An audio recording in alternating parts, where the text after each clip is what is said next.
Good morning and welcome to this morning's episode of the St. Augustine Chronicles. Today I'm so excited to talk to Ellen Walden, who is the Executive Director of Home Again St. John's. Thank you for coming in. I really appreciate it. Thank you for inviting me. Before we get started on the show today, let's talk about our sponsors. The Kookaburra Coffee, proudly founded in St. Augustine in 2012. The Kookaburra is your local home for fresh roasted coffee and made from scratch baked goods. From legendary Aussie meat pies to scones and sweet pastries, everything is crafted to pair perfectly with their signature coffees.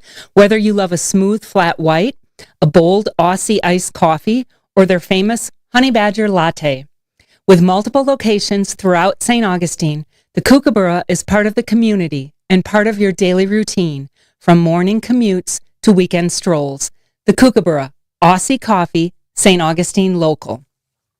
Our other sponsor is my real estate brokerage, 97 Park, residential and commercial real estate. Looking to buy, sell, or invest in property in St. Augustine? Trust 97 Park, your local residential and commercial real estate experts. From historic homes to business spaces and investment properties, 97 Park delivers market knowledge, smart strategy, and personalized service every step of the way. And when you're ready to make your move, contact me, Karen Zander, directly at 904-297-3471. 97 Park, real estate done right, right here in St. Augustine. So, Ellen, I always start out by asking people, what brought you to St. Augustine? But I'm curious, were you born here? No, I wasn't. I was born in Atlanta, Georgia, and came here when I was 10. My father was ill, and my mother was having to care for him, and it was the warmer climate and everything, from Georgia. So the doctor thought it would be a good idea. So that's how we showed. Did you graduated from high school in St. Augustine, right? I did. I graduated from St. Joseph's Academy and then went on to Flagler College. Tell me about growing up in St. Augustine. What was it like?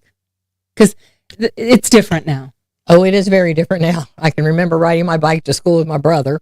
We lived on San Marco Avenue, right next to where Shayla Moore, their parking lot. That's where my house was.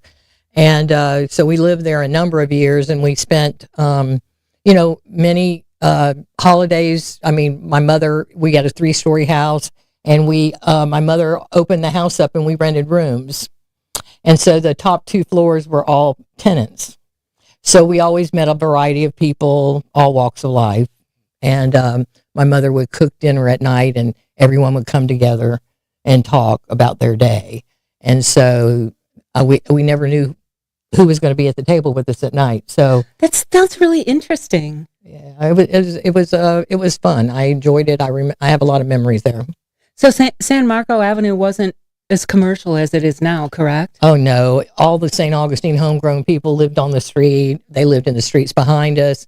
One of the radio show famous Pappy Schilling, he lived right directly behind us until he passed away. But we had a great neighborhood. Actually, the treasurer of Home Again, Mike Davis, his family had a house back in our neighborhood as well back in the day. So it's just funny now. You couldn't, if you ride a bike, it's dangerous. Yeah, San Marco is pretty dangerous, yeah. So Abbott Tract had a lot of interesting people in it as well, behind San Marco. Oh, yeah.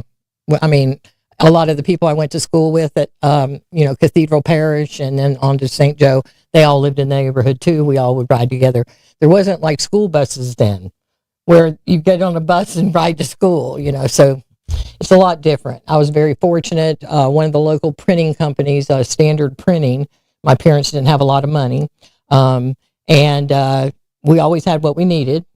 But one of the guys that owned Standard Printing back in the day, he sponsored me all through school. So I was able to go to private school, to Catholic school. And people, back when you were growing up, people went downtown to St. Augustine, but it was a different downtown.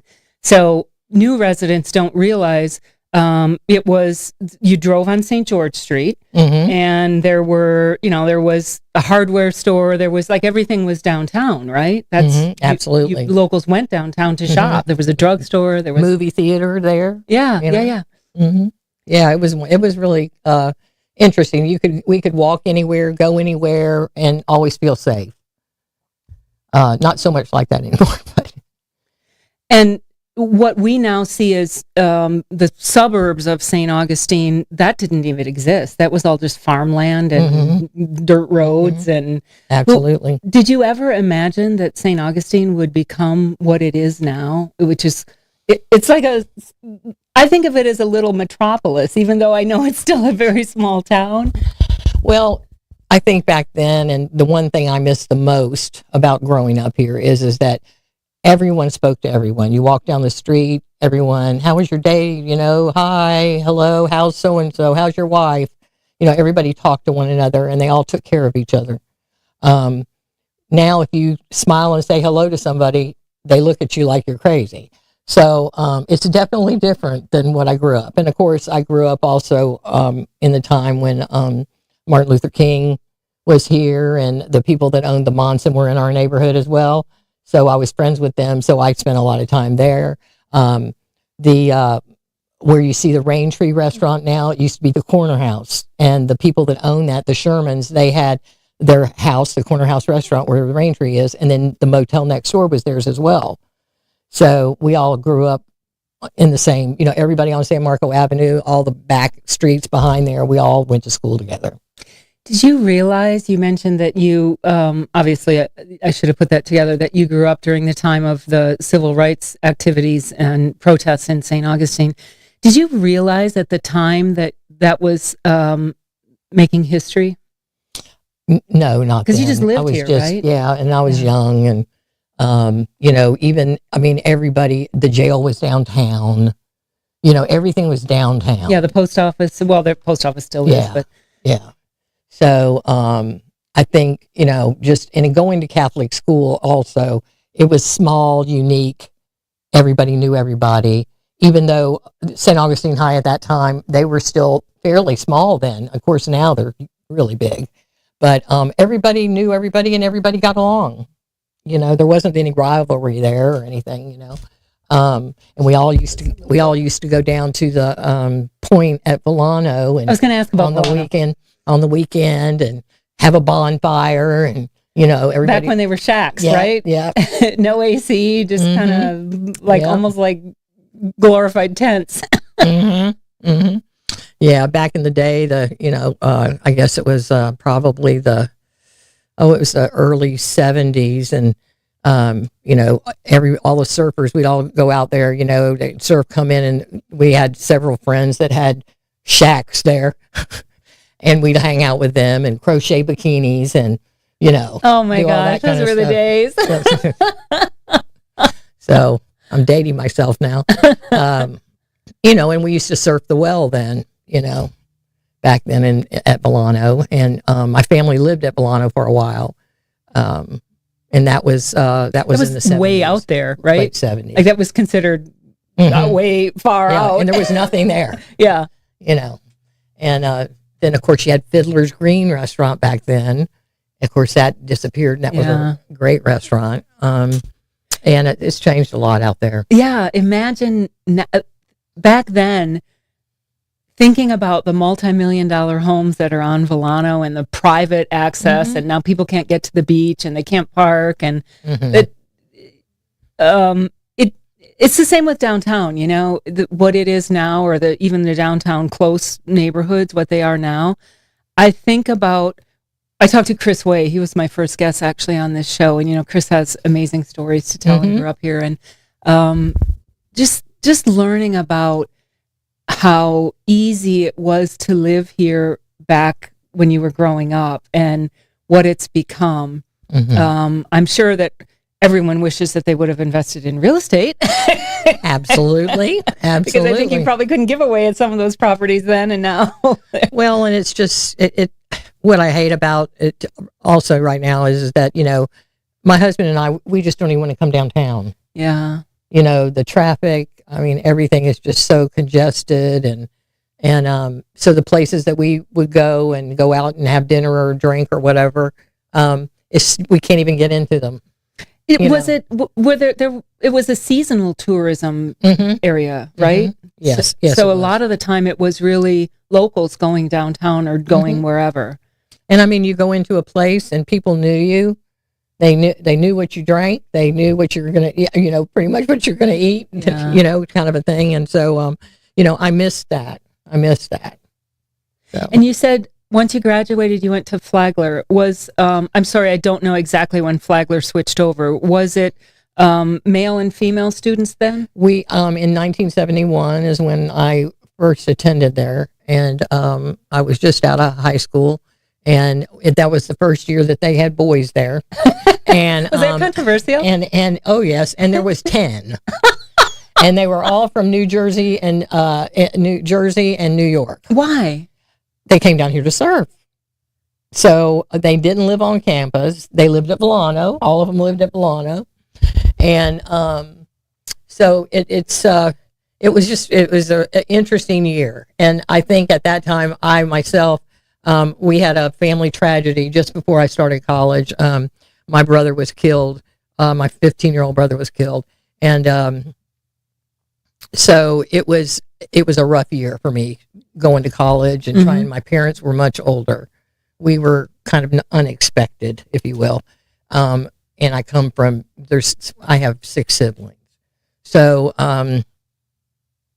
losing my brother at that age and so senseless was just very heartbreaking. I'm sure it was. It doesn't go away, something like that. No, it and my stays with parents, you. I don't think ever recovered from it. Well, back then people didn't do counseling, or that didn't exist. Yeah. You just had to deal with it, right? And not well. If you went usually. to counseling, there was something wrong with it. Yeah, no, that just didn't. Yeah. So then I stayed at Flagler, and then after leaving Flagler, I was overqualified for all the jobs that anybody was offering at the time. So you got a degree from Flagler? I did not get a degree. I went there 5 years because I had another sibling die right at the end. My gosh. And I had to go with my parents. I had to try to take care of my parents. And I was the only one in St. Augustine. All my other siblings were other places. So I only needed 6 hours to graduate, and I just never could get them. Life happened. As a result, I went from college to watering palm trees at a campground out at the beach and became very close with the owners of that campground. And then they encouraged me that, I should do something that I would love to do. So I tried to find a job. I couldn't find one. So I found this temporary job working for the state government on a contract with what they call the CETA program. And so I went in and What's the CETA program? It's some sort of federally funded temporary program to train people. And so here I am with all this college, and I'm going to this training program, and I'm working in the food stamp office. And back then they had the paper coupons. And this was in St. Augustine? This was in St. Augustine. And so I worked there. And of course, most of the people that I came in contact were low income, poverty stricken people. And so I worked there, and a full-time job became available with the state. And so I said, well, I'm not finding anything else. I had resumes all over the place. So I ended up applying, and I got hired, and I stayed there 27 and a half years. And what did you do that entire 27? You must have done a lot. When I started out, I started out as a caseworker for all the economic self-sufficiency programs, which is food stamps, Medicaid, cash assistance for welfare mothers. So does that mean caseworker means that they came in and you interviewed them or and see if they're eligible for benefits? You must have heard heartbreaking stories. Absolutely. And then there's always the ones that are always trying to skirt the system. We did that. So how do you distinguish when you listen to people's stories? How do you know whether they're... I'm a very good listener, and I just have a feel for people. I always have. Things get by. People are clever, just like they're clever now, But I think it's just a gut feeling, and people warm up to me when I talk with them. So I think that that personal, they become attached to me personally, I think is what happens, and they begin to trust, and then they let it out. Then they start feeling guilty. But I only did that. I was a caseworker for 3 years, and then I got promoted to supervisor. And so I supervised all those programs. And then from there, back in the 80s, y'all must have remembered the welfare to work program that was big. And they were trying to get all the welfare mothers off the rolls, the rolls, because they continued to have babies, continued to get more money. And the government wanted to change that. So my job was to get them trained, get them off, get them employed, No small task. And yes. And we had, at that time, I think we had about 1,400 families. 1,400 families in Little St. Augustine or St. Johns County back then. And so in a matter of 2 years, we took that 1,400 with partners in the community. We did what they call a one-stop center, which we had somebody from Betty Griffin there. We had somebody from it's Career Source now, but back then it was just the unemployment office. We had all these different partners, and some were just National Guard. They were a partner of ours too. And what we did was we bring these people in and we wrap services around them and then help them lift themselves up to become self-sufficient. And so, did you have the idea to bring all those partners in, or was that a directive? That was a directive. Yeah, it was a directive from the program. And so, working with all of these partners was a blessing, because when we get a person that's in a domestic violence situation, because everybody had to report. So if you were in a relationship with somebody that was abusive, we're going to hear all about it when you come in, because they don't come with you. And then we get to figure out. So we would make safety plans and find ways to get them out of the situation. If they needed employment, that was one of our goals, was to get them employed and get them in a position where they can pay the rent on their own, pay all of these things. And I think probably we would have a graduation every year of people that actually graduated from the program. And I think one of the things that really broke my heart was there was this lady that she had 4 kids. She never was up in the morning with the kids to go to school.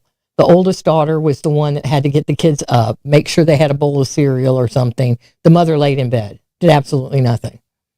And so this program, as part of this program, we had to, if they didn't have a job, they had to go work in a nonprofit. And so we got her a job. She didn't get paid. She had to volunteer at the cafeteria at the school, at one of the schools where her kids went.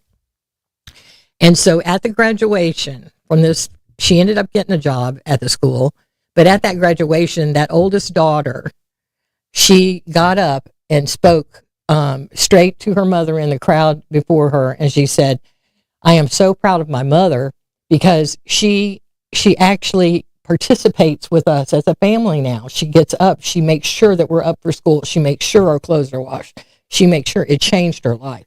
And she was so thrilled of what her mother had accomplished. But yet it was so sad to hear somebody. That's the level, that's the bar.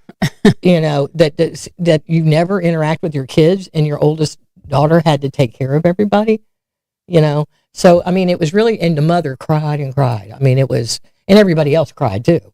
I mean, to this day, just remembering the look on that girl's face when she said that to her mother. So you said you were a supervisor. What qualifies a person to be a good caseworker? I'm sure there's empathy, but how do you screen people to say you're going to be good at this? Because that seems like an incredibly demanding and difficult job to me. It is, and it's and probably for not a lot of pay. Frankly, it wasn't a lot of money. But it's you're either in it because you like the work and you want to help people, or it's a paycheck to you. If it's a paycheck to you, it's like in any job, even now, it's very difficult for me to hire people, because I want them to have the same empathy and passion that I do for the people. And people will tell you all the time, it's, when these people come to you, you're like a parent to them. I can see that. You're like a parent to them, and you're having to give them advice. And maybe the only kind of port in the storm, right? Mm-hmm. Exactly. So I think that, it's just one of those things, you have to be built to do it, and fortunately, my upbringing, my mother, she heard lots of sob stories, but she would always give somebody a place or give them a meal or whatever. And so, I mean, to her credit, when she passed away with cancer, she there was not an old person at her funeral. Everybody that came was young, was 50 or younger, and just showed how much she helped people. How much she really made friends and lifelong friends. But how you sit around and you have all your old, your friends there, your age and everything. My mother didn't have friends her age. She always stayed very connected to a younger set of people. You were doing this well before you were doing this. You were doing this as a child. You were doing this growing up. You were doing this just being part of your family. Yeah, because living in a place where you have all these strangers coming in and you're having to talk with them, and some were young, some were old, you start learning to adapt, to whatever that is. And were most of the people that you worked with back then, were they, had they grown up here, or had they moved here from elsewhere and just couldn't get a footing? Yeah, I think that most of the folks that we had there was a couple of guys that lived there that were from Gainesville, that they came over here because they wanted to go surfing and they wanted to work where they were close to the water. So we had that group, and then you have the older ones. We had an old retired nurse and an old retired couple that had both worked in the hospital setting, but now they were too old to do that anymore, and so it was kind of like their retirement, and they could still do things because they had a little bit of money in their pocket left over. They didn't have to put it all towards rent, Of course, rents back then were a lot cheaper than they are so now. were wages, though. Yeah, true. But yeah, I worked at the state for all those years, and then I made a change to become the social services director at the county. And so I left. Why the change? Well, I was getting towards the end, and I was just fed up with all the government. But you went to government. But I went to government. But I originally, what ended up happening was the director of social services at that time, she was going to be retiring in like 4 months. And I was on a board that the county had at that time with all the health and human service agencies. It was the Health and Human Services Advisory Council. And I had been on that board for a number of years. And we had monies to fund nonprofit organizations. And so I was on that board, and she asked me if I was interested in a social services director job. And I said, well, it paid way more than what I was making. Really? So, going from federal to county paid more? It did. And so I said, well, and I'm not one to change. I'm very hesitant about changing jobs. I can count my jobs on my hands, Well, also, I think in what you do, it's important to establish relationships, not only with the people you're working with, but your staff and however you get your funding from whomever you get your funding. So change it. If you have a high turnover, that's going to impact how effective you can be. Yeah. It's, with the state, when I went to work for the state, it was pretty stable. Everybody there was pretty stable. When I went to the county, there was still a lot of ins and outs, and then it finally stabilized after I got there. But I was in there for, I don't know, less than a year. And then as soon as she left, I applied for the job and was successful in obtaining that job. And I loved that job. I loved working with all the people, and my experience with the state government was really an asset to me. Oh, I'm sure. And that network that I built with people in the community. So I believe that that you have to be part of your community. You have to give something. It doesn't have to be money, but you have to give something to be vested in your community. And so over the years, that's what's brought me my success, I think, is that I have built all these partnerships with people, and I will help anyone who walks through the door. They don't necessarily, like right now, people say you only serve homeless. No, we don't. People have followed me from my previous jobs and come and said, can you help me apply for this benefit? I don't know how to do it, and nobody will help me. So we have a lot of older people that come in to Home Again, and they just need us to help them with their application so that they can get their Medicare subsidy, because you have to get that through the state. or they're eligible for the subsidy and they didn't know. So this $170 that they're taking out of their check to pay for their Medicaid, they could have that back in their budget. So, it's just taking the time for those people that need it, to give them that extra. And so the people that I hire at Home Again, that's what I encourage. I mean, I don't want somebody there drawing a paycheck. Well, it just doesn't work in what you're doing. You have to have you can't be passion and successful. belief in it. And you can't, if somebody, raises their voice at you or something, there's obviously something going on. We don't have to trespass them to make a point. So we do a lot of progressive type things with them. We may say, hey, you go back and I'll see you in 3 days. When you calm down and find out. And then they come back, they apologize, and then we let them come back. And then, at some point we have only had to really trespass one person. And that person actually went to prison. But, we try not to do that because everyone deserves a place to be able to be safe and secure, even if it's only for, a few hours. Get a shower, take a bath, get to the bottom of things. So I think that's why we stand out. So you talked about being at the county, but then did you go directly from the county to Home Again, St. John's, or was there an interim period? I retired.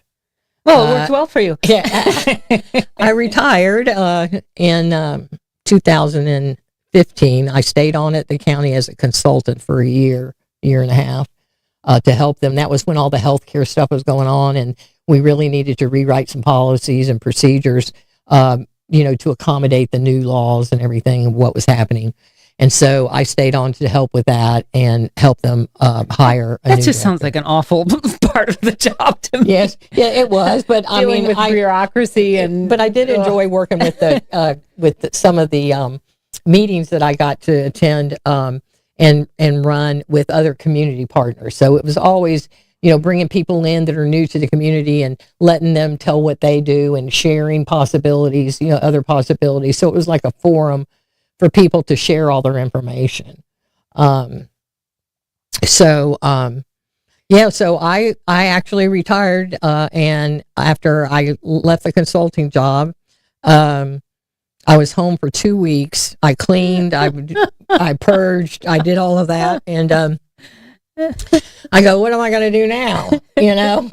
And my husband was still employed at the time, and he travels, so he says, well, do what you want to do, So at that time I was on the Home Again board of directors, and their executive director at the time put in his 2-week notice that he was leaving. And so they said, Ellen, do you feel like, helping us transition and try to find somebody? We'll put it out and try to find somebody to go in there. But in the meantime, can you kind of look after things for us? I said, sure. I don't mind doing that. So I started going down there and volunteering, And then next thing you know they're offering me a job. Well, of course. And if they hadn't, that would have been a problem. So that's how I started with Home Again. And it was way different. There was only the executive director and one person. Yeah, I remember it being small and really starting I remember the initial capital raise and how long it took. I've seen that happen. So I know what a journey that's been. Yes, it has. And it's been quite a journey, actually. And some setbacks and typical of what can happen. Everything just didn't happen as fast as I thought it would. And so once I actually became employed, I was still in the process of trying to find someone, but I figured, well, maybe I can take it to a new level. And so that's kind of what happened. And one thing led to the next. And of course, being in St. Augustine for so many years, I had already built a network, and I have a lot of friends here, and also I belong to several organizations locally that I donate my time to. And with that has opened new doors and opened doors for Home Again. We're just truly blessed to have the incredible board that we have. Everyone has been so committed since the beginning. And Troy and Mike have shared the presidency. Troy has many more years in as president, but both of them really wanted to see this come to fruition. Mm-hmm. And all their hard work paid off. Yeah.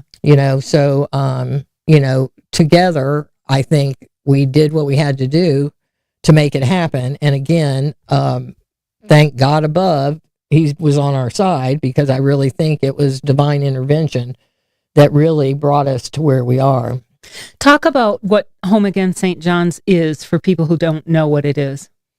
So, Home Again St. John's is a safe place that people can come to see a case manager.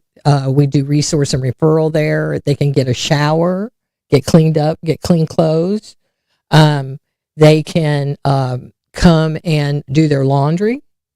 What we do when the person first comes in, we have them, we talk to them a little bit, let them know when our services are, and then we give them a couple days there, and then we hit them with the paperwork.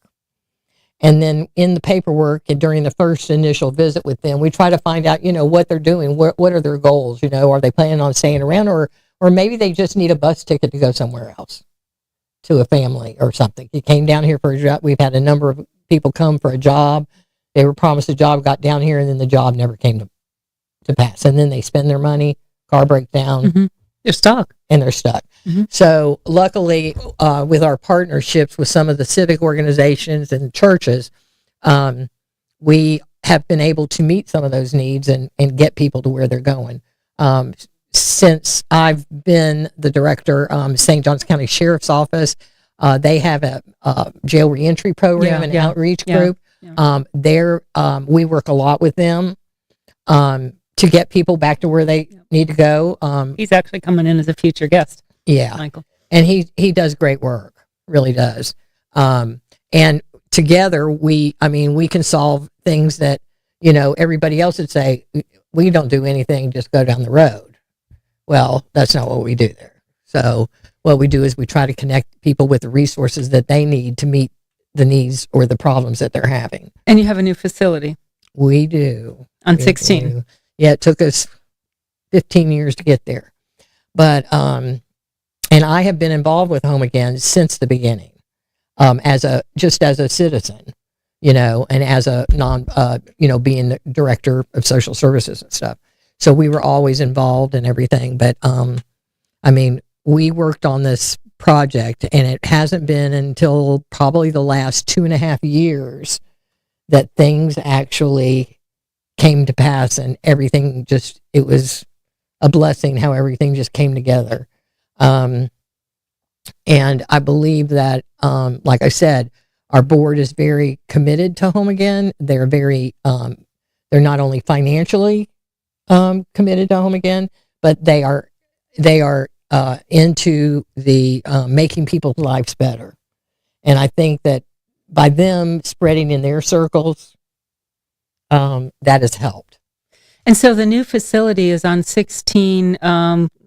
What's the address? I don't know the address. It's I know where it is. Yeah, the address is 197 State Road 16. It's right across from the old Harry's Curb Market we grew up with. And we have 8 transitional housing units there.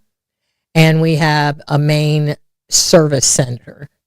And that service center, we see upward of between 30 and 40 people per day there, sometimes higher. How do they get there? Most of them on bicycles or walk. Some ride the bus. But it's interesting because when we were on 207, we had a trailer. Mm-hmm, I remember. And we had showers that people had helped. Home Depot helped us build on the back with their with some veterans, and we built those. And I can just remember how just awful that building was. And then we moved. We had to move because the county was taking and building the apartments. Yep. So we had a 99-year lease there for $1 a year, and we turned that over to the county, and then they had to find a place for us to be whole again. So we looked and looked and looked, and couldn't find anything. And so they put us on this property that they own on Holmes Boulevard.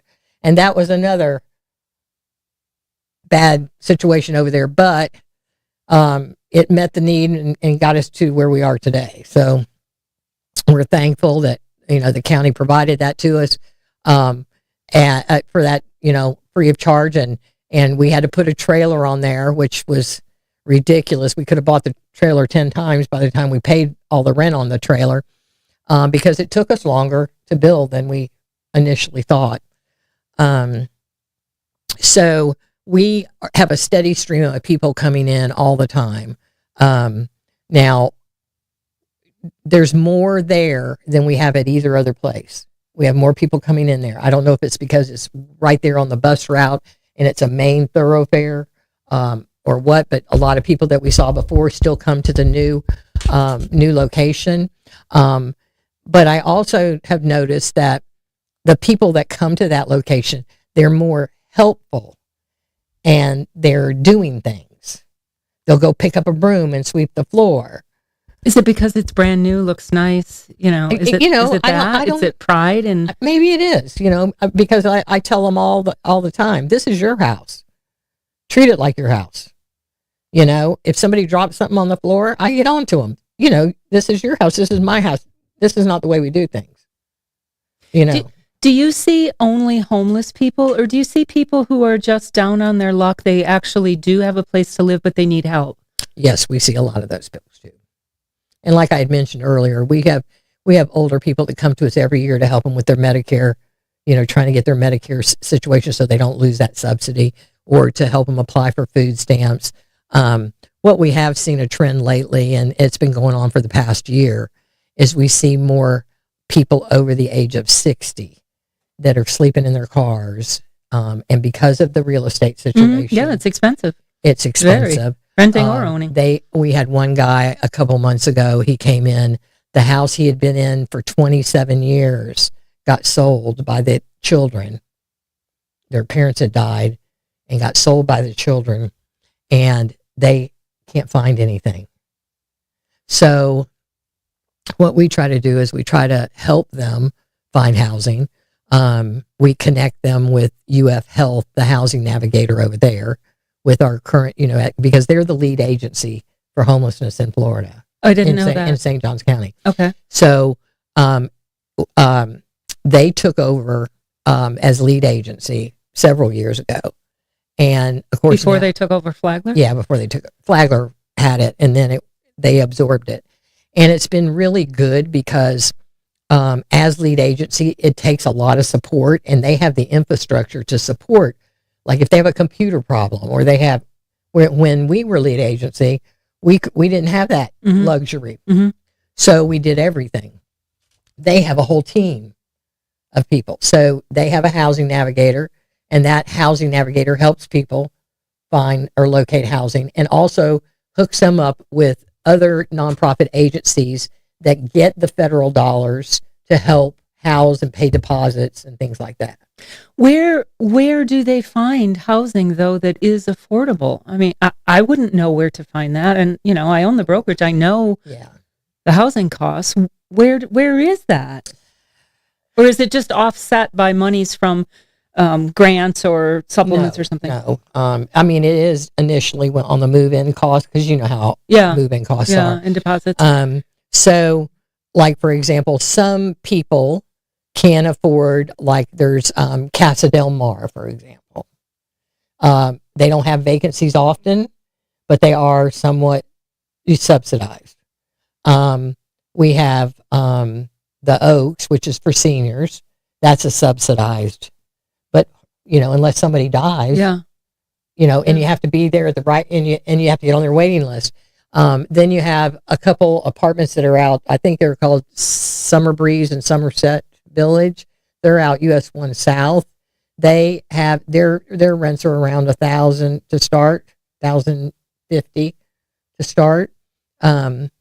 We just got a lady housed just day before yesterday, 79 years old. She's door dashing for extra money. And we just got her a place over off Old Moultrie Road. and it's $1,086 for a studio. I would think that as time goes on, those are going to become harder and harder to find because the real estate's more valuable than the structures that are there at the rents that they're getting. So Absolutely. You're going to see those bought out and turned into something else. That must be a concern for you. It for sure. And I mean, we work with all our nonprofit partners, and they're experiencing the same thing. I mean, it's just luck to find anything. And or find someone that'll actually say, you know what, I'll lower the rent. Yeah, what's the incentive for an owner, an investor to do that? Or and we try to check the papers, like every now and then there'll be a room for rent or something. And then we found places like that for people. And we found that, so the wife dies, the husband's there, and he just wants somebody there for company, well, and because we have a increase in the number of seniors, we're able to find placement for some of those seniors. Have you been doing this as long as you have? Have you seen multi-generational? Have you seen the next generation come through now? Or do you feel like you're able to somewhat break the cycle that people are in? Families are in, I should say. Sometimes you can. I can remember when I worked for the state, and then I went to the county. I worked in a fraud unit for a while, just trying to help them out because they had a lot of fraud going on at that time, and they were just trying to solicit anybody that would volunteer for, a couple weeks here, a couple weeks there. And I'll never forget this one case in St. Augustine that they had been on generation after generation after generation since 1954. I mean, her great-grandchildren, all of them following in the same manner. Is that a want or is that a true need? Well, I think that... and I don't want to judge. I don't know. Yeah, in their particular case, that's all they knew. All they knew is how to get over on the system, in that particular... But now we're seeing that... that the people that we're working with, like we have a couple guys right now, they grew up in alcoholism, or they grew up in foster care, or they just never had any upbringing. And this one guy that we're working with right now, I'm so proud of him. He has just done a tremendous job. He's quit drinking. He's clean and sober. We kind of trying to get him connected back with his family just so he has some family support. Even though it's not the best situation, but at least let them know he is out here trying. And he said, I'm not going to do this anymore. I need to do something different. So what he was interested in was merchant marine. So we got him in a sober house. He worked 2 jobs, saved up enough money to take the course, and he put the money in the course. And he passed the first course, the Seaman's course, and now he wants to do the government vessel course. So we're looking for funding to try to help him get that course. He says, I can make it if I can just get the course paid for. I can make, I can make enough money in a side job that I can make to stay somewhere because it's in another state. How old is he? He is 39. Good for him. And he, very articulate young man. Alcohol just consumed him at an early age, and he lost everything. He lost his son. He can't see his son, and he wants to be very much that dad that he didn't have. So right now we're working with him trying to get through that, but you got to take one step at a time. Mm-hmm. And he's finally he's taken many steps already, though. Yeah. So he's regurgitating that to me every day I see him. But he's taken many steps. Yes. And so now I've connected him with someone locally who's a merchant marine. Let them talk and see. And so he's real excited about that. So we have another guy that he's been clean and sober for 3 years. And he was on meth. He was just a mess. And we had him in rehab at least 7 or 8 times. But I would think it's very difficult. You go through those programs. I would think you would go through those programs, but if you don't have a way to change where you live, how you live, you're going to go back to being surrounded by people who are doing that, or places where that's happening. And you know, as an addict, you can't put something that tempts you in front of you day after day. And I think so that's there's the so key many to things. it. And the guy that we had that was clean, that is still clean after 3 years, he's actually a supervisor for Sunbelt, but he had to go away to get clean. Yeah. He had to go away, cut all of his friends loose, everything. Yeah. And so that's how we preach it to them. You got to cut these people loose. Don't buy into it, because they want you to stay right where you are and steal from you and take from your, they take from each other. Yeah. They want everybody to stay down with them. They don't want anybody to be successful. And so the one that's the supervisor for Sunbelt, he had to leave. He left the area and then came back after 3.5 years, and he works for Sunbelt here in Florida. They gave him a job promotion, and he's like a really good cheerleader for us. He's just a country boy, but he said, he goes, I don't even want the drugs. You know what I mean? People could sit it out in front of me, and I wouldn't take it, because I have a life now. I didn't have a life then. He goes, I have the life I want, and so he's really comfortable with it. Reconnected with his family and everything, and wonderful. He's made them proud. So. So we take everybody's in a different place. And so, as you know, we have Veterans Village. Yeah. I wanted to ask you about that. We have Veterans Village, and that is a motel that we purchased, back, in March of 24, we purchased that. And we have a program over there. It's at both places. It's not just affordable housing. It is a program. They have to enter into the program. And so, for veterans coming off the street, it's been really an eye opener. Not only did they serve our country, and had the biggest sacrifice of all, and then come back with all these problems, and then they just it spirals, I'm sure, from there. It's just been, so it's tough. We inspect rooms at both places once a month if they need to make sure everything's tidy and everything, they're take care of everything. We're available 24 hours a day at Veterans Village.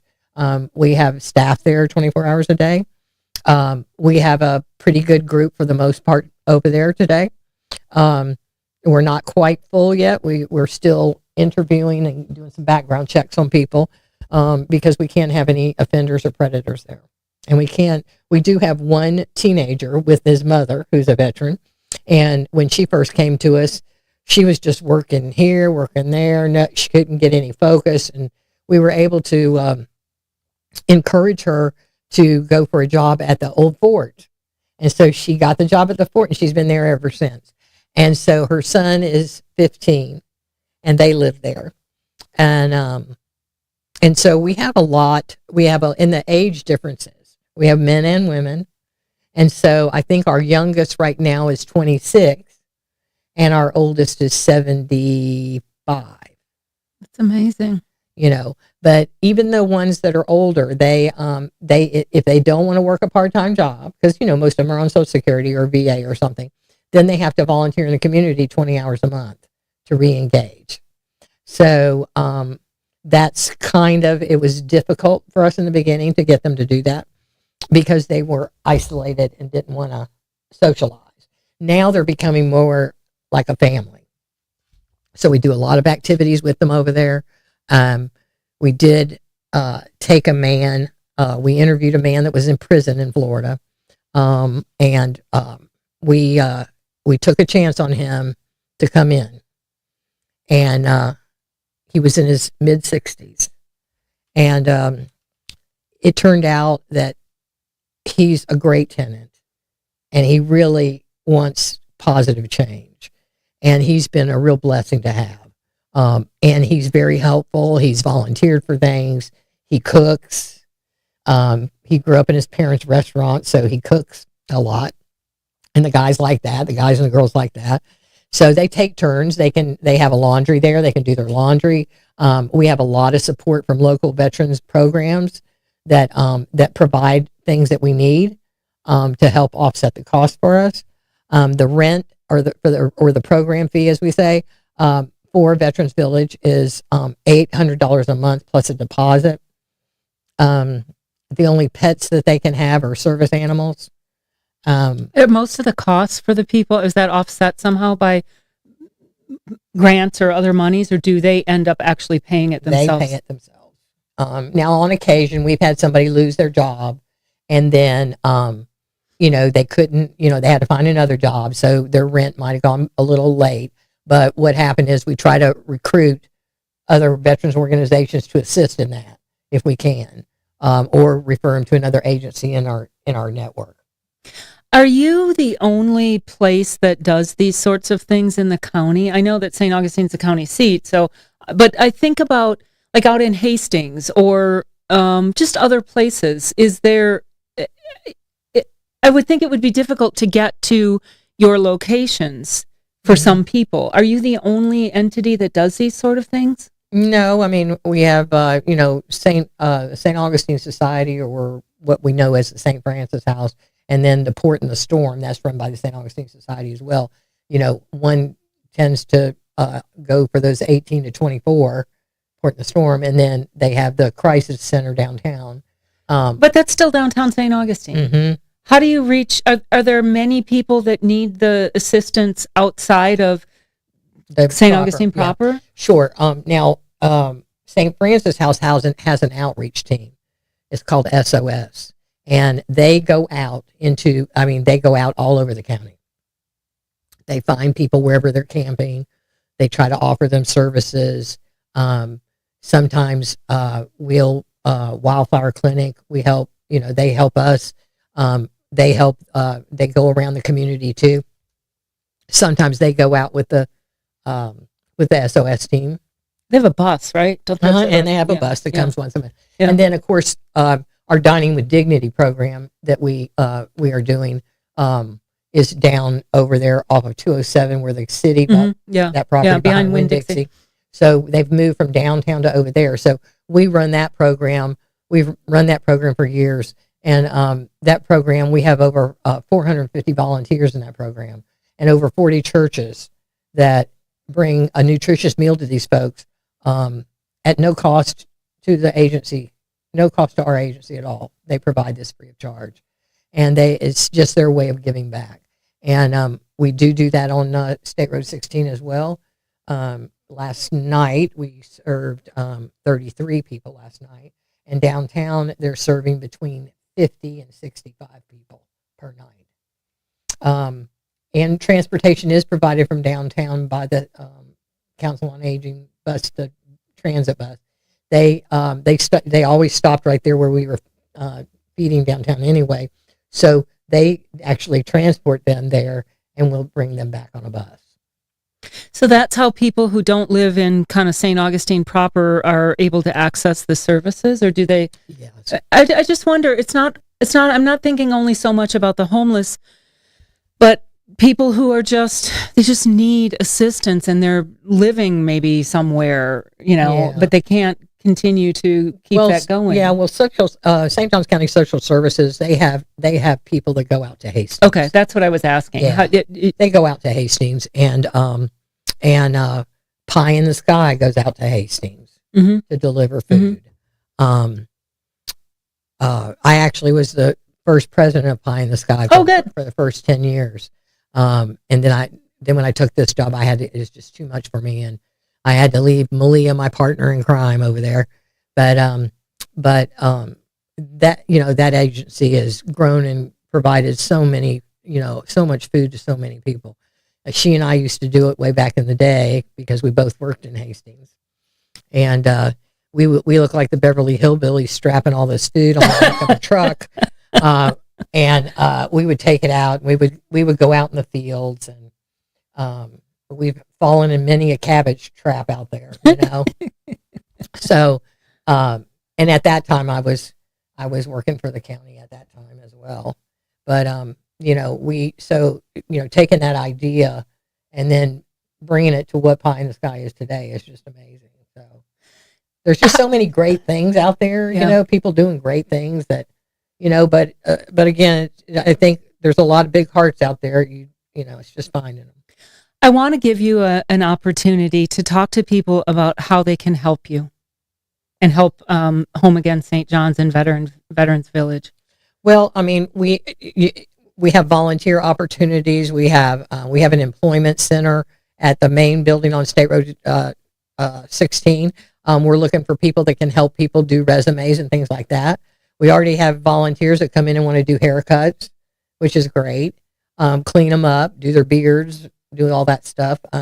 We always need supplies, and we just got our website up and running with with our new branding and everything. And what's the website? It's Home Again Saint spelled out Johns.org. So SAINT Johns.org. Mm-hmm. And so we have a wish list. Blake, are you able to throw that up at all? Thank you. And so we have a list of items, and people can call anytime, but always disposable, items that currently were disposable plates, cups, creamer, sugar, coffee, razors. We ran out of razors last week, and one of our good Samaritans had some sent to us via Amazon, so that was a blessing. So they could shave. So we try to let people provide those things to us so that our budget sticks strictly with providing direct service. So there's no fluff at Home Again. There is no. I'm sure there isn't. Yeah. And people can donate monetarily, right? Absolutely. As well as their time or supplies that you need. Mm-hmm. And if you, we are having a Celebrate Compassion event on April 16th at 6 p.m. That's for our donors and our volunteers to come out and thank them for everything that they've done for us. And we encourage people to come out. It's if you want to know more about what we're doing and everything, we'll be out there. We do have a limit on the number of people that we are going to be able to entertain at Tringali Barn. But if people want to know more about it, they can give us a call at 904-436-5382. But we can take just about anything. We are in need of small men's clothing, like 30, 32, 34, those types of clothing. We have so many runners in St. Augustine. If people got tennis shoes, you know how runners do, they wear them for a month or a couple months, and then they throw They're their fine, shoes. but they're not fine for running. Yeah. So if they could donate those shoes, if you belong to a running club, collect a box of shoes people aren't using anymore and bring them to us. I think high school athletes would go through them pretty quickly, and they're still good. Yeah. So any of those things, backpacks, we're always in need of backpacks. Go through your garage, and if you find any of your camping equipment that's no longer of use to you, you don't want to sleep on the ground anymore, bring that to us, And bring that to you means to go to the State Road 16 location. Mm-hmm. Mm-hmm. Ellen, we have to wrap up, but I just want to say to you, you are going to leave this world making such a difference in your community and truly in people's lives. We always talk about, I want to make a difference, but I can't really imagine the number of people, the real human beings that you have had a positive impact on. And I don't know, I know a lot of people who give back, and I'm grateful for that. I applaud them for that. But it seems to me like you have just an incredible amount of good that you've done in human beings' lives. And listening to your story that started from the time you were young and still living at home, just listening alone, hearing people, seeing people, and letting them talk to you, you made a difference way back then. So I just want to thank you and applaud you. And I hope that you don't ever forget and belittle the difference that you've made in people's lives. Well, I appreciate that. And I do want to mention, because Troy had talked to me about it yesterday, was that the board understands what I've done, and they feel good about the people's lives that we have made positive impact in. And our center over on State Road 16 was named after me. And so they're putting the plaque up probably in the next couple of weeks. But I was so shocked You deserve it. But it's, it's for other people. When they see that, they can say, hey, everybody can do this. Anybody can that wants to. So I just encourage people to do those random acts of kindness. You see some lady trying to get out of her car and having difficulty, go over there and lend a hand. So, I mean, we all can do something, no doubt. Well, thank you so much for coming in today. This has been one of my favorite interviews. Thank you. I really am grateful for your time and for what you do. So again, Ellen Walden, Home Again St. John's and Veterans Village. That was today's episode of the St. Augustine Chronicles. Thank you for tuning in.